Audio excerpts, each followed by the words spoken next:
just to welcome everybody to the Alström Syndrome UK Family Conference 2013. Big thank you to Kay for the work that she's done in starting this charity. I think we're all very appreciative of what she's done. I founded the charity in 1998 after my two children were diagnosed, aged 18 and 15.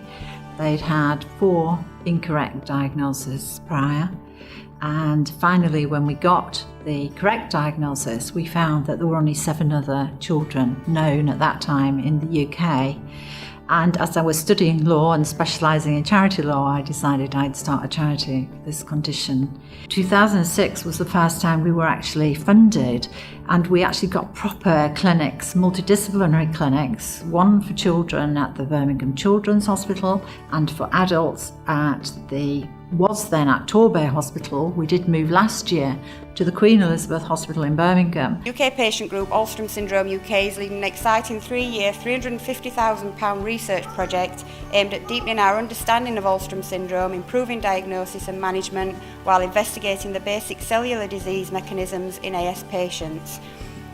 Now, we as AS UK, we actually manage this project and own this database, but we work in partnership with Birmingham Children's Hospital, Torbay Hospital and Cambridge University, and they'll be giving demonstrations later about the work that they've been involved in.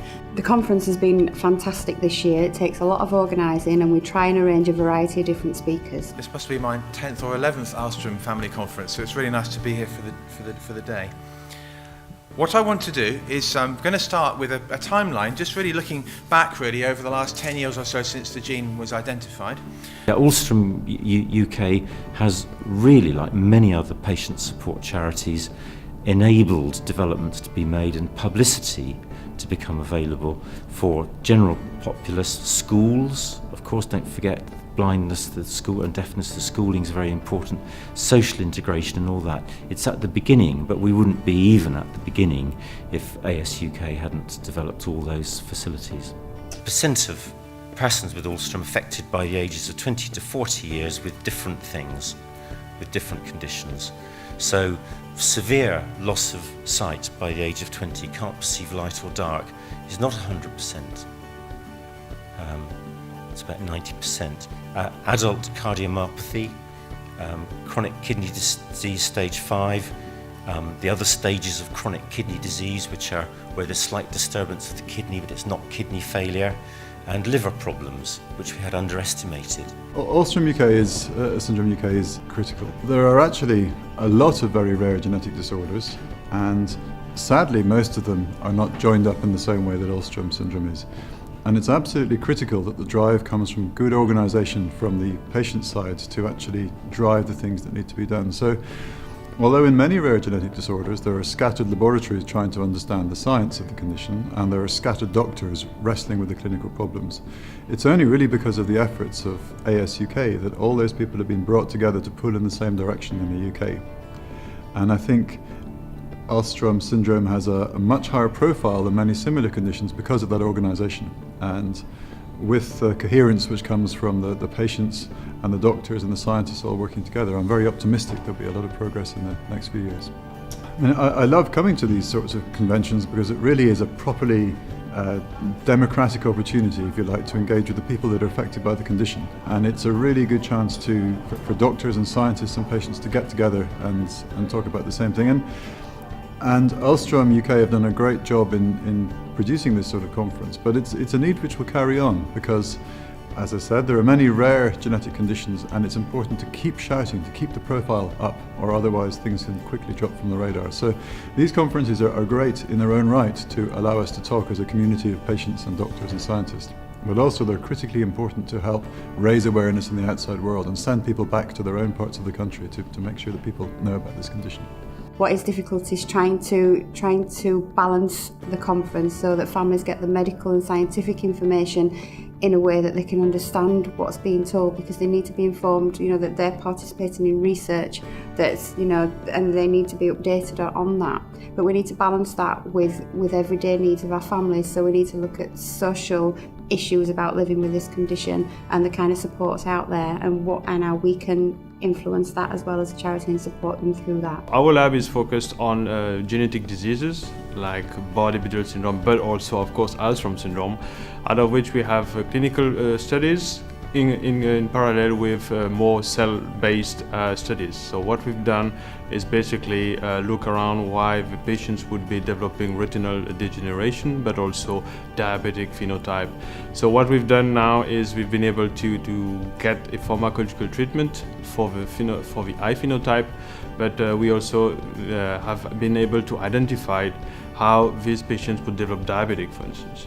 So coming here is very interesting for us, because actually we get to meet these patients, we get to explain them how we are doing our research and how hopefully we'll be able to at least better treat them and hopefully cure them, at least for the eye. So that's our main aim here. We've run different workshops today trying to meet the needs of a variety of different families. All of our families are different. So today we've had accessible information looking at Apple technology and how to use iPads effectively for people with a visual impairment, and that was very popular. We've also had pan-owned solicitors come and talk about disability rights, and we've looked at issues around transition, and also looking at our children's clinics and the research projects and our adult teams as well. Every workshop was popular, and now we'll be assessing our evaluation forms. We do that every year to look at ways that we can improve and make it better for next year. Yeah, I'm a parent of a child who's recently been diagnosed with Alström syndrome. My son's 17 now, and we've just battled all the way up until now, where we're just sort of beginning to see a little bit of light, you know, at the end of the tunnel. That's only with the support from AS UK. As a parent who's been through the systems and processes, I'm beginning to see some light at the end of the tunnel, although it's been difficult to take upon, you know, everything that we've recently been told about the condition, etc. But really relieved as well that we've had this opportunity, which has enabled us to attend the adult clinic and have a full MOT, if you like, because that's exactly what it's been. And obviously having a multidisciplinary team there the following day, giving us the results and talking about the impact, about the future, etc., has been really useful.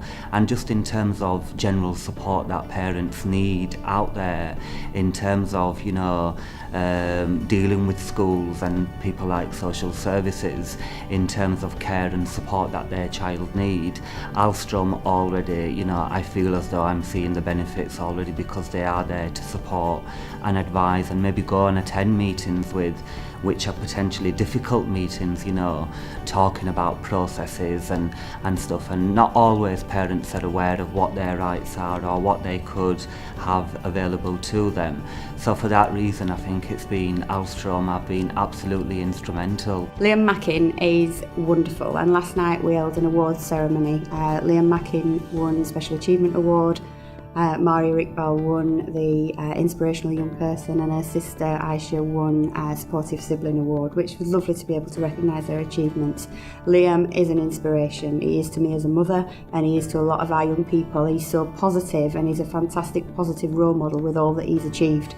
And we were really fortunate to have him as a speaker today. And out of all the speakers that we've had, and we've had the scientists, the doctors, the medics, everything, undoubtedly Liam's presentations come out on top.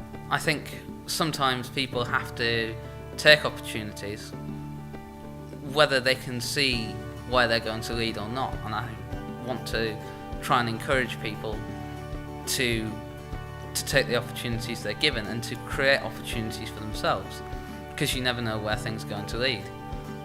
I think it can sometimes be very difficult if you don't have the right support in place to achieve things. But also you have to be motivated, and you have to know not necessarily what you want to achieve, but you have to know that you want to achieve something.